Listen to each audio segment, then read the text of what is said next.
하나님 말씀 같이 봅니다. 오늘 우리에게 주신 말씀은 창세기 42장 1절에서 4절까지 말씀입니다. 창세기 42장 1절에서 4절까지 말씀 우리 한 목소리로 같이 읽겠습니다. 그때 야곱이 애굽에 곡식이 있음을 보고 아들들에게 이르되 너희는 어찌하여 서로 보았느냐. 야곱이 또 이르되 내가 들은즉 저 애굽에 곡식이 있다 하니 너희는 그리로 가서 거기서 우리를 위하여 사오라.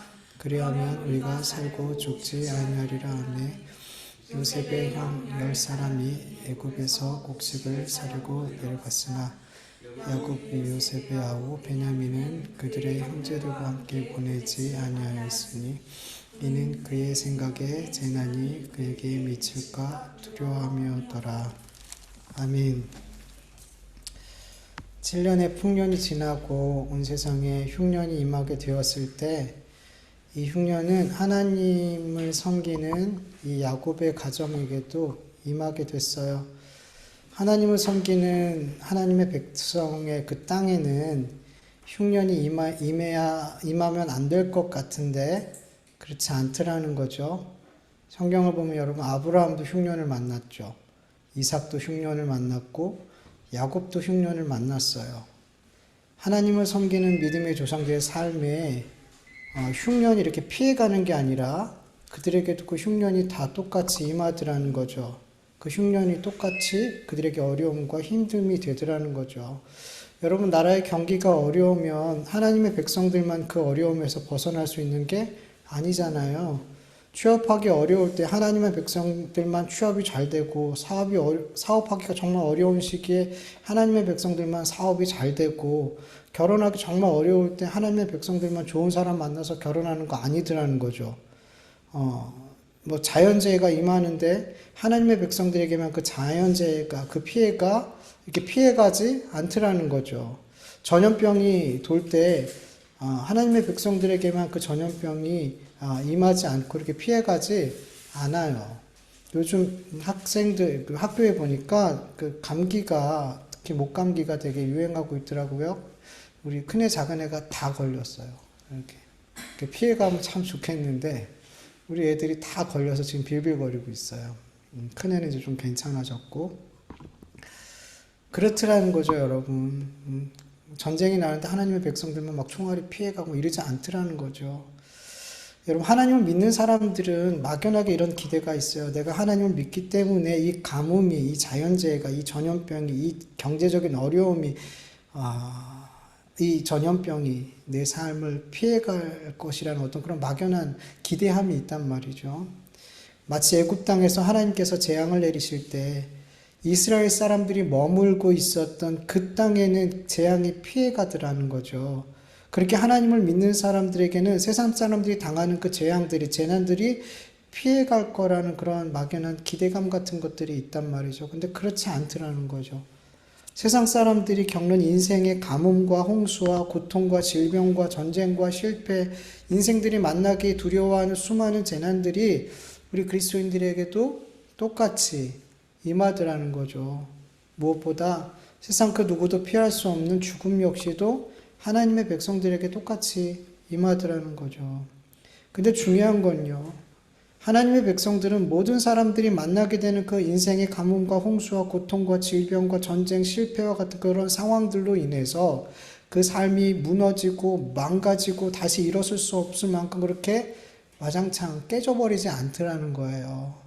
아브라함과 이삭과 야곱과 그 수많은 믿음의 선조들의 인생에 만나는 그 수많은 재난들로 인해서 그 삶이 완전 무너지지 않더라는 거죠. 넘어질지라도 다시 일어나더라는 거죠. 왜냐하면 하나님의 백성들은 그 모든 인생들이 만나는 재난보다 비교할 수 없을 만큼 크신 하나님의 보호 아래 있기 때문이에요. 신명기 32장 9절에서 12절 보면 여호와의 분깃은 자기 백성이라 야곱은 그가 택하신 기업이로다. 여호와께서 그를 황무지에서 짐승이 부르짖는 광야에서 만나시고 호위하시며 보호하시며 자기의 눈동자와 같이 지키셨도다. 마치 독수리가 자기의 보금자리를 어지럽게 하여 자기의 새끼 위에 너풀거리며 그의 날개를 펴서 새끼를 받으며 그의 날개 위에 그것을 엎는 것 같이 여호와께서 홀로 그를 인도하셨고 그와 함께한 다른 신이 없었도다. 아멘. 여러분, 우리들은 하나님이 택하신 하나님의 기업이죠. 하나님의 자녀이죠. 하나님께서 우리를 호위하시고 보호하시고 하나님의 눈동자와 같이 지켜주시고 독수리가 그 날개를 펴서 새끼를 받은 것 같이 우리 그리스도인들을 하나님의 날개 위에 업으시고 우리 광야 같은 삶을 인도해 가신다라고 약속해 주셨어요. 무엇보다 모든 인생이 피할 수 없는 죽음까지도 하나님의 백성들은 이길 수 있더라는 거죠. 이 말씀은 하나님의 백성들은 육신의 죽음을 피해갈 수 있다 이런 말이 아니고요. 죽음보다 크신 하나님으로 말미암아 죽음을 이기고 생명의 부활로 나아가게 된다는 거죠. 즉 우리 그리스도인들은 사나 죽으나 하나님의 보호 아래 있다는 거죠.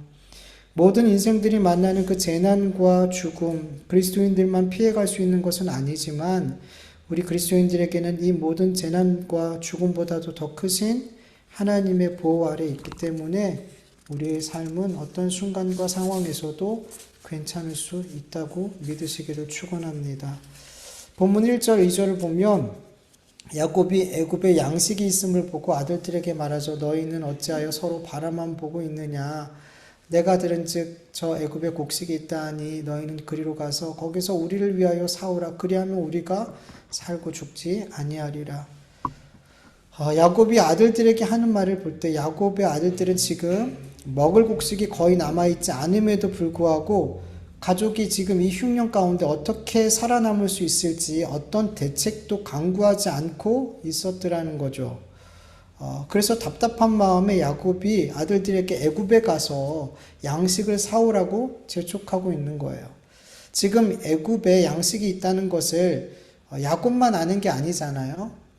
야곱의 아들들도 다 알고 있어요. 그러나 누구도 애굽에 가서 양식을 살 생각을 하지 않고 서로 방관하고 있더라는 거죠. 여러분, 지금 이 흉년의 문제는 야곱의 문제만은 아니잖아요. 야곱 모두의 문제잖아요. 야곱 가족 모두의 문제잖아요. 야곱 가족 모두의 생명이 달려있는 문제잖아요. 여러분, 가족 모두에게 영향을 주는 문제가 생기면 그 문제는 누가 해결해야 돼요? 아버지가 해결해야 돼요? 맞죠? 아버지가 제일 앞장서서 해결해야 될 것 같죠? 왜 갑자기 부담이 되지? 난 별로 해결할 게 없는데. 가족 모두가 그 문제를 해결하려 해야 되죠. 물론 가족 구성원들이 n분의 1로 그 문제를 똑같이 나누어서 해결할 수는 없잖아요. 가족 구성원이 문제를 해결할 수 있는 어떤 역량과 능력이 다르잖아요. 부모와 자녀가 어떻게 이렇게 똑같이 문제를 n분의 1로 나눠서 해결할 수 있어요. 그렇게 할 수가 없죠.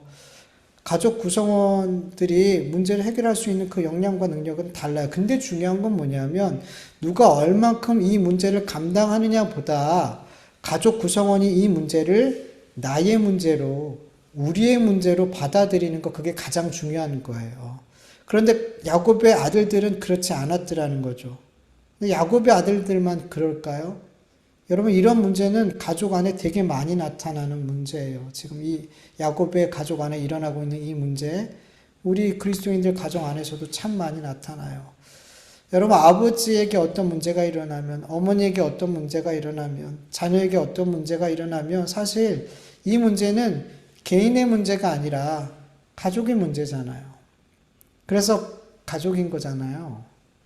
때문에 어느 가족 누구가 어떤 문제가 생기면 온 가족은 이 문제를 나의 문제로, 우리의 문제로 받아들여야 되는 게 마땅하죠. 그래야만 이 문제에 대해서 내가 무엇을 할 수 있을지 고민하게 되고 내가 어떤 도움을 줄 수 있을지 고민하게 되는 거예요. 가족을 위해서, 우리를 위해서. 여러분, 성경은 이렇게 말씀하고 있어요. 디모데전서 5장 8절에 보면 누구든지 자기 친척, 특히 가족을 돌보지 않으면 그는 벌써 믿음을 저버린 사람이요 믿지 않는 사람보다 더 나쁜 사람이다. 좋게 표현했죠. 더 나쁜 놈이다. 가족의 문제를 돌보지 않고 내 문제가 아니라고 외면하면 그 사람은 단순히 가족을 저버린 사람이 아니라 믿음을 저버린 사람이래요. 즉 우리 그리스도인들은 가족의 문제를 나와 우리의 문제로 받아들여야 되는 가장 중요한 이유가 뭐예요? 이 문제는 결국 나와 하나님과의 문제이고 하나님을 향한 나의 믿음의 문제이기 때문인 거예요. 그래서 가족의 문제를 나와 우리의 문제로 받아들이는 일에 대해서 우리는 절대로 가볍게 생각할 수 없어요. 우리 그리스도인들은 너무나 중요하게 받아들여야 되는 문제예요. 분명 쉽지가 않죠. 우리가 각자 삶 속에서 경험하고 있잖아요. 이 일이 얼마나 힘든 일인지. 그러나 반드시 우리 그리스도인들은 이 문제를 반드시 풀어나가야 된단 말이에요. 이 문제는 단순히 가족과 나의 문제를 넘어서서 하나님과 나의 문제이기 때문이에요. 우리 그리스도인들에게 가장 힘든 시간은요, 하나님과의 관계가 문제가 생겼을 때예요. 그래서 우리 그리스도인들은 하나님과의 관계가 문제가 생기면 내 삶에 만나게 되는 그 수많은 문제보다 더 빨리 가장 먼저 우선해서 이 문제를 해결해야 되는 거예요. 이 문제가 해결되지 않고 내 삶에 보이는 현실적인 여러 문제가 해결됐다 할지라도 이 문제는 해결된 거 아니란 말이에요. 하나님과의 문제가 제일 먼저 해결돼야지 그 다음의 일들이 해결될 때 그게 진짜 해결되는 거라는 거죠. 예.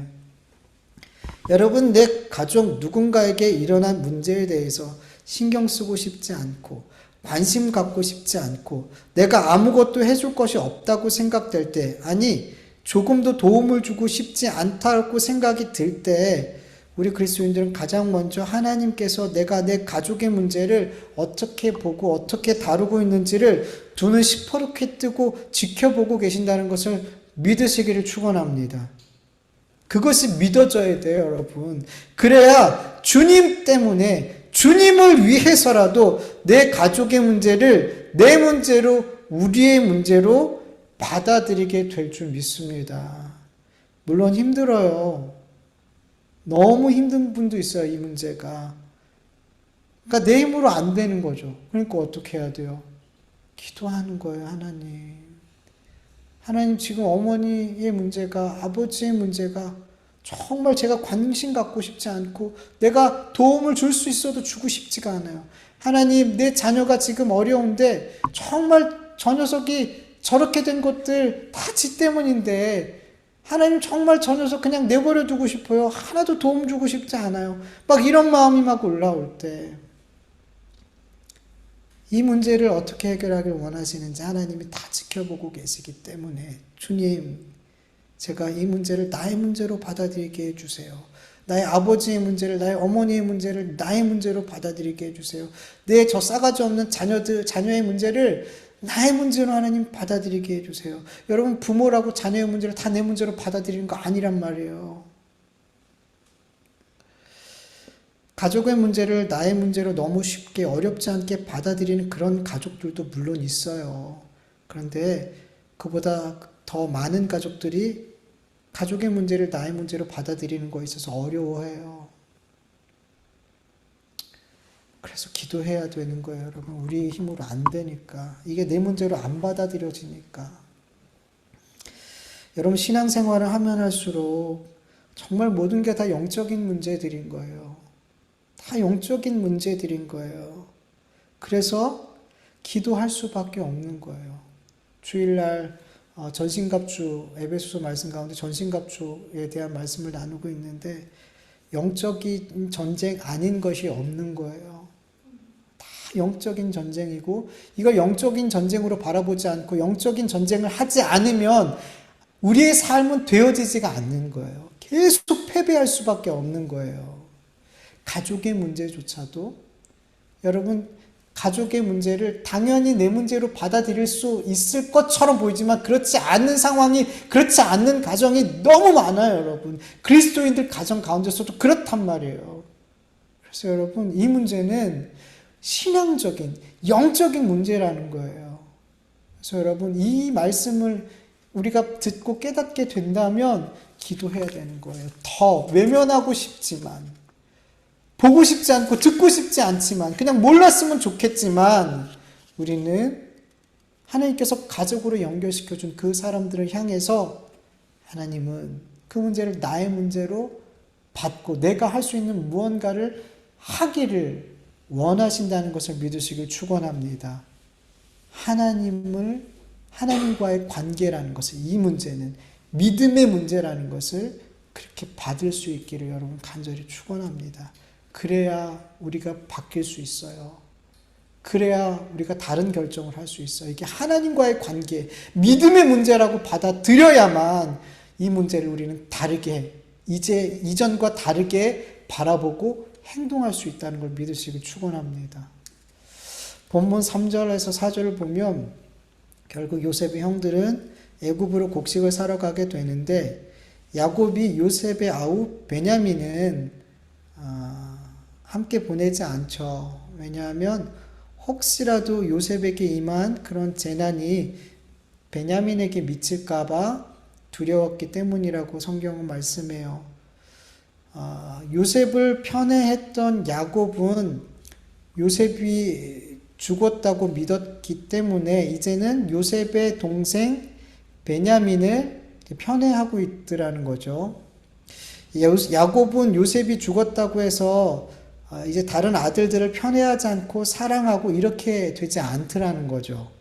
여전히 야곱은 라헬에게서 태어난 아들만을 편애했어요. 얼만큼 편애했냐면 다른 아들을 사랑하지 않는 것처럼 보일 정도로 그 아들, 라헬에게서 난 아들들을 편애했어요.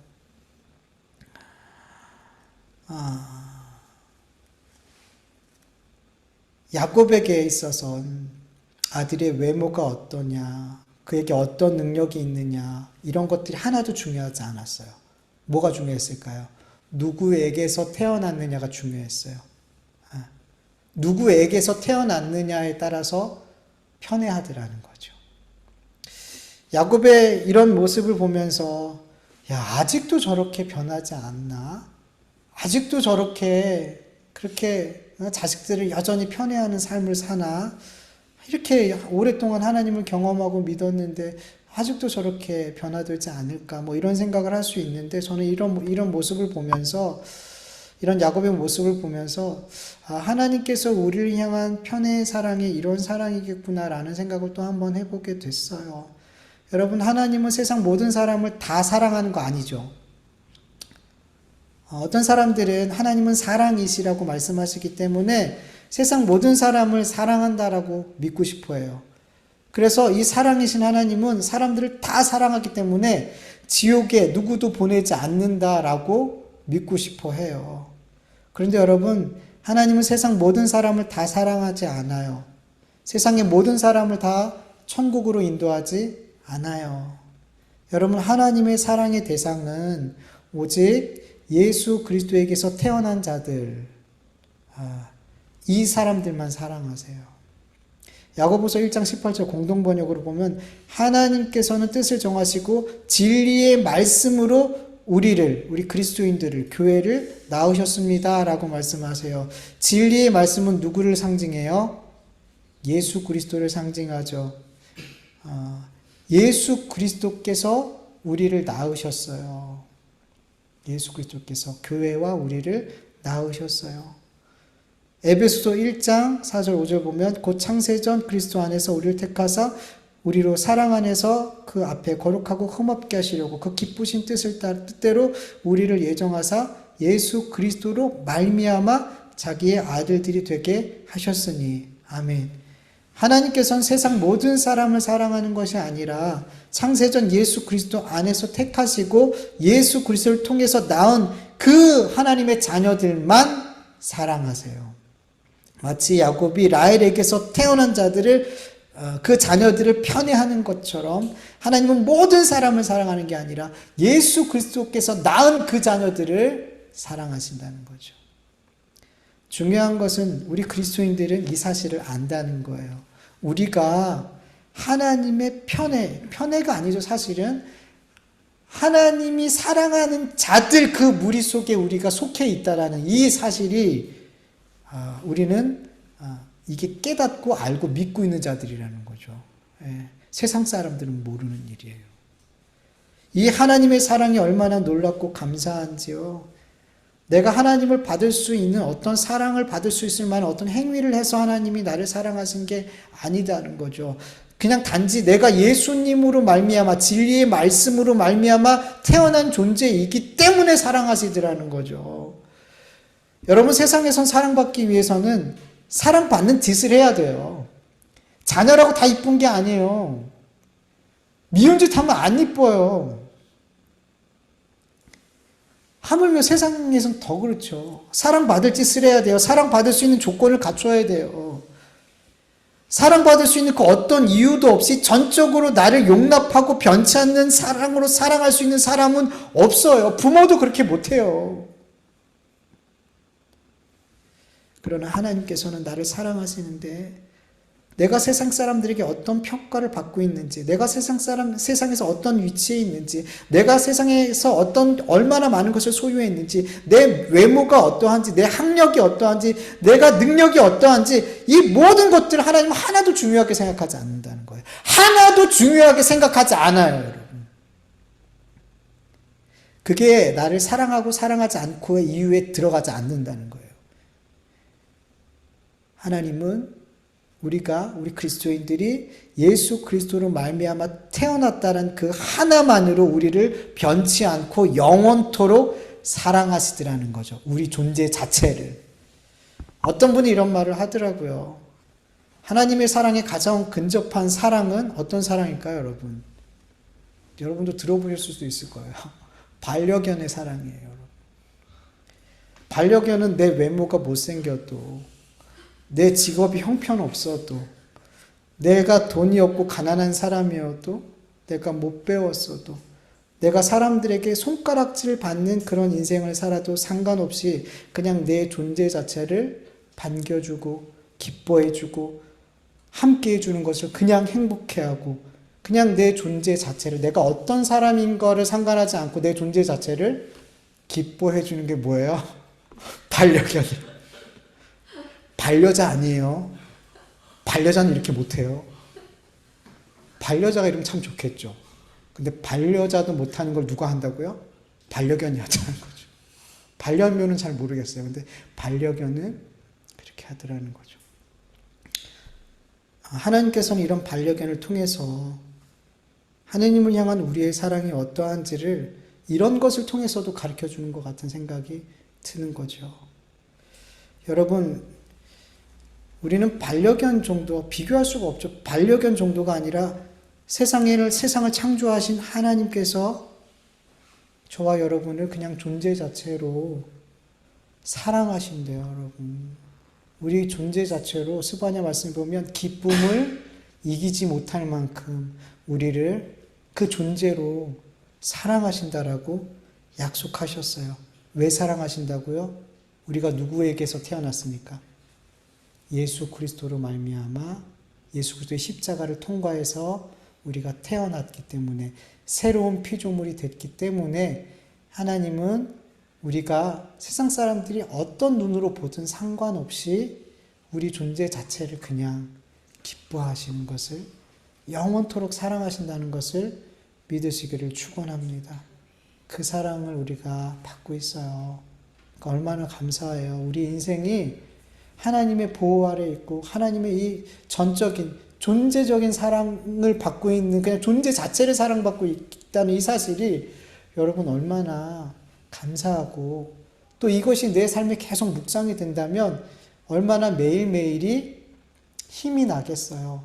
사람이 나를 위로해 주지 않고 격려해 주지 않고 나에게 좋은 말을 해주지 않고 칭찬해 주지 않아도 하나님이 나를 눈동자처럼 나를 보호하고 계시고, 하나님이 내가 어떤 상태이든 내 존재 자체를 그냥 기뻐하시고 그냥 사랑하신다는 이 사실이 그냥 믿어지면 세상에 아무도 나를 위로해 주지 않아도 여러분 그것으로 충분한 거예요.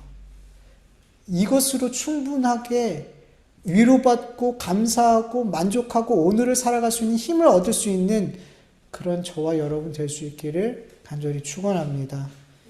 우리 같이 말씀을 기억하면서 잠시 기도드리죠. 하나님 아버지 감사합니다. 오늘도 하나님 앞에 귀한 예배 올려드리게 하여 주셔서 감사합니다. 우리의 사랑을 받으시고 우리의 예배를 받으시고 우리의 기도를 예수 그리스도를 통하여 그 사랑을 통하여 그 십자가 보혈의 은혜를 통하여서 아버지 하나님 기쁘게 받아주시옵소서. 우리가 아무리 좋은 옷을 입고 좋은 아름다운 찬양을 드리고 잘 준비된 예배를 드렸다 할지라도 우리가 예수 그리스도를 붙들고 드려지지 않는 예배라면 하나의 예배도 하나의 찬송과 기도도 하나님 앞에 올려드릴 수 없습니다. 우리 모두가 누추한 옷을 입고 부족하고 연약한 삶을 가지고 때로는 죄와 허물을 가득 갖고 이 자리에 나왔을지라도 예수 그리스도의 십자가의 보혈을 그 은혜를 힘입어 예배하고 성령의 은혜를 힘입어 예배할 때 신령과 진리로 드려진 이 예배가 하나님께 기쁨이 되고 하나님께서 받으시는 향기로운 제사가 향기로운 예배가 되어져서 하나님을 기쁘시게 해드리고 하나님께서는 우리에게 하늘의 복을 내려주시는 하나님과 영적인 교제가 아버지 하나님 임하는 이 예배의 자리가 되어주시도록 역사하여 주시옵소서. 그렇게 되어졌을 줄 믿사오니 하나님 은혜 베풀어 주시옵소서. 아버지 예배드리기 전까지 우리의 몸과 마음이 쇠약하고 아버지 우리의 연약함이 그대로 드러났지만 이 예배가 끝난 다음에는 우리의 영이 강건해지고 우리의 육이 힘을 얻고 다시금 하나님의 그 사랑과 하나님의 보호하심 아래서 땅에 이 세상을 살아갈 수 있도록 도와주시옵시고 오직 하나님만을 소망하며 살아갈 수 있게 하여 주시옵시고 하나님의 사랑 안에서 자유하며 그 진리 가운데 자유하며 그렇게 하나님을 힘입고 하나님으로 위로받고 하나님을 힘입어 살아갈 수 있는 그 사랑을 힘입어 살아갈 수 있는 우리의 삶이 되어줄 수 있도록 주님 역사하여 주시옵시기 원하오니 하나님 도와주시옵소서. 감사하며 예수님의 이름으로 기도합니다. 아멘. 하나님 감사합니다. 오늘도 하나님 앞에 나와 예배 드릴 수 있도록 우리의 삶을, 우리의 걸음을, 우리의 생명을 지키시고 인도해 주셔서 감사합니다. 험악하고 악한 세상을 살아가고 있습니다.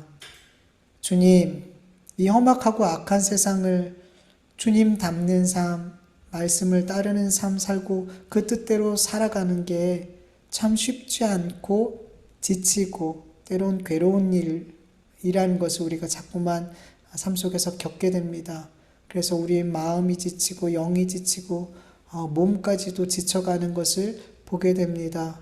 그러나 주님, 우리가 주님을 따라 사는 이 삶이 계속 우리를 지치기만 하는 것이 아니라 이 주님을 따르는 삶 속에서 나를 어떻게 보호하시고 인도하시고 나를 어떻게 사랑하시는지 그 은혜와 그 사랑과 그 보호하심이 어떠한지를 우리가 깨닫게 하여 주시고 분명하게 믿게 하여 주셔서 이 지치고 힘든 삶 속에서 이 하나님으로 말미암아 위로를 받고 다시 일어날 힘을 얻고 살아갈 수 있도록 도와주시옵소서. 다시금 주의 말씀에 순종하여 살아갈 수 있는 힘을, 능력을 다시금 허락하여 주시옵소서.